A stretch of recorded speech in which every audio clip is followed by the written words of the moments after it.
some of these that I've loaded up. This is the 300 Winchester Magnum brass that I turned the rim off of and went through one stage of fire forming. I still don't have dye, but I loaded these up in the bikes last night. I have it targeted at 100 meters. The sights on this rifle are graduated up to 1200. All the way down, it looks like it could be 300. This one's 4, so that one's probably 3 and 2. Yeah, I don't know. This is Trail Boss still, so it's going to be a little slower than black, velocity wise, not burn rate. So it should fill the cases out nice, and I don't know, it might actually hit the target.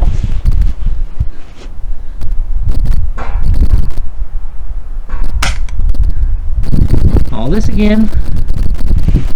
God damn it.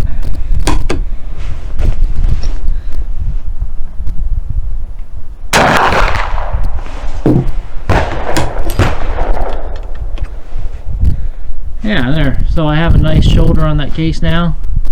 Shouldn't have any more issues with like I just had there.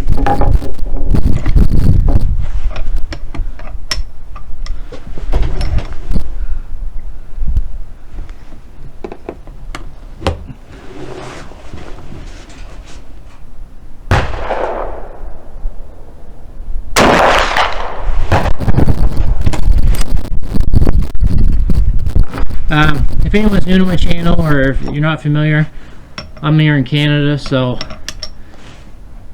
this is an antique in Canada.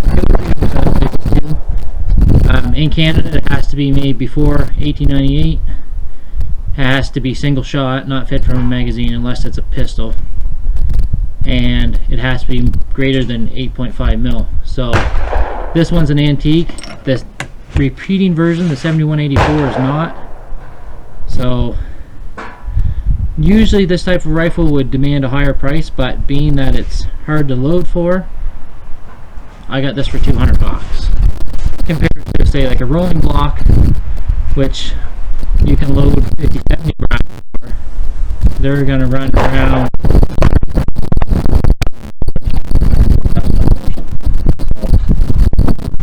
Pretty good option.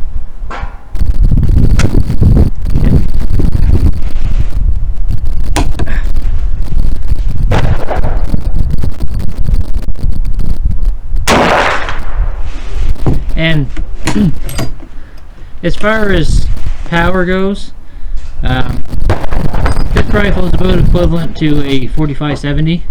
This is a 4.46, so a little bit smaller bullet, and the black powder load for this is 85 grains black powder, so a little more powder, a little smaller bullet, but about equivalent.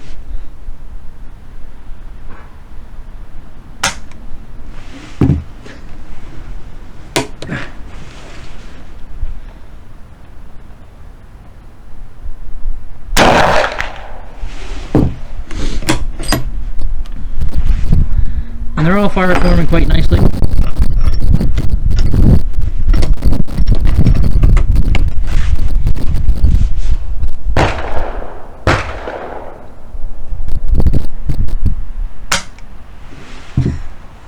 Consistent, if nothing else.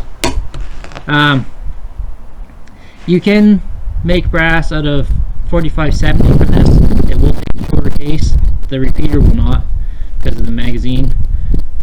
You can make it out of 45-90, which works excellent in this gun. Although the rim's a little thin, you either got to kind of bell the rim on it or put a small O-ring on front of the case to make a headspace correctly. Or, like I'm doing, rely on the rim or the neck. If you do that, you got to make sure you don't set the neck back when you restock.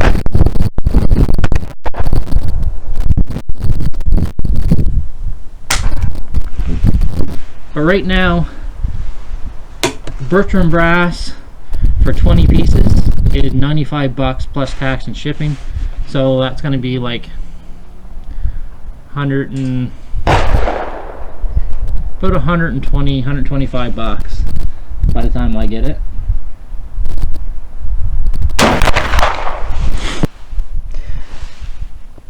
Okay, so it looks like I might have another one of those stubborn primers. You can see it's got a good primer strike on it. It's just not going off. But those are a bunch of old primers, that random shit that I just use for fireforming until they get used up.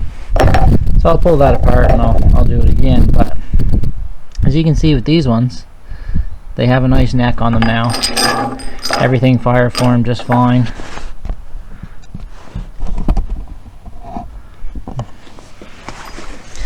It looks very much like 43 Mauser brass minus the rim. Yeah, everything looks centered. It's right length. There doesn't seem to be any bulge at the base, although I know there's going to be just a tiny one. Okay, so 5 of them are on target. A lot of these holes are already here, but there's one way down low. There's 3 up there, and there's 1 over there. So, you know, I wasn't aiming real careful, and I also wasn't real careful when I loaded them. I wouldn't expect them to be that accurate. So, the important thing is they all went in straight. They didn't keyhole, and most of them hit the paper. One probably went over top or down below, whatever. But I also had a thought on my way down to check this. I should be using large pistol primers. I'm sure they would go off even with a lighter strike.